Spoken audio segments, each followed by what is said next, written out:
સંદેશ ન્યૂઝ તમારી સાથે સત્યની સાથે ખબર ગુજરાત સાથે હું છું નુપુર। સૌથી પહેલા વાત કરવી છે સોમનાથ સ્વાભિમાન પર્વની, જેમાં ભાગ લેવા માટે વડાપ્રધાન મોદી ગુજરાત આવી ચૂક્યા છે, સોમનાથ પહોંચી ચૂક્યા છે। દિલ્હીથી સીધા રાજકોટ હીરાસર એરપોર્ટ પર પહોંચ્યા હતા અને ત્યાંથી વડાપ્રધાન નરેન્દ્ર મોદી 5 મિનિટ હીરાસર એરપોર્ટ પર રોકાયા પછી સીધા જ હેલિકોપ્ટરથી સોમનાથ જવા રવાના થયા। સોમનાથ પહોંચ્યા, હેલિપેડ ઉપર મુખ્યમંત્રી, નાયબ મુખ્યમંત્રી દ્વારા ઉષ્માભેર સ્વાગત કરવામાં આવ્યું। વડાપ્રધાનની એક ઝલક જોવા માટે સોમનાથમાં લોકોની ભીડ એકઠી થઈ હતી, જનમેદની એકઠી થઈ હતી। વડાપ્રધાન મોદી આ સ્વાભિમાન પર્વમાં હાજરી આપવા માટે પહોંચ્યા છે। આજે રાત્રે 8 વાગે મંદિરમાં ઓમકાર મંત્ર જાપમાં વડાપ્રધાન નરેન્દ્ર મોદી ભાગ લેશે અને એની સાથે સાથે ડ્રોન શો પણ નિહાળશે। સોમનાથમાં જ વડાપ્રધાન રાત્રિ રોકાણ કરવાના છે। આવતીકાલે 11 જાન્યુઆરીએ 9:30 વાગે શૌર્ય યાત્રામાં વડાપ્રધાન જોડાશે અને 10:15 વાગે સોમનાથ મંદિરમાં દર્શન અને પૂજા અર્ચના કરશે। 11 વાગે સોમનાથમાં જ જાહેર સભાને સંબોધન કરશે અને એ પછી રાજકોટમાં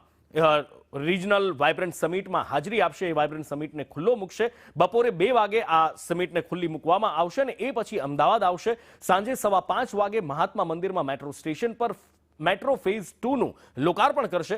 વડાપ્રધાન ગાંધીનગરના રાજભવનમાં રાત્રિ રોકાણ કરશે અને 12 જાન્યુઆરીએ જર્મન ચાન્સેલર સાથે મુલાકાત કરશે। બંને મહાનુભાવ 9:30 વાગે સાબરમતી આશ્રમની મુલાકાત લઈ 10 વાગે આંતરરાષ્ટ્રીય પતંગ મહોત્સવને ખુલ્લો મૂકશે અને ત્યારબાદ 11:15 વાગે મહાત્મા મંદિરમાં જશે, જ્યાં ભારત જર્મની વચ્ચે દ્વિપક્ષીય બેઠક થશે।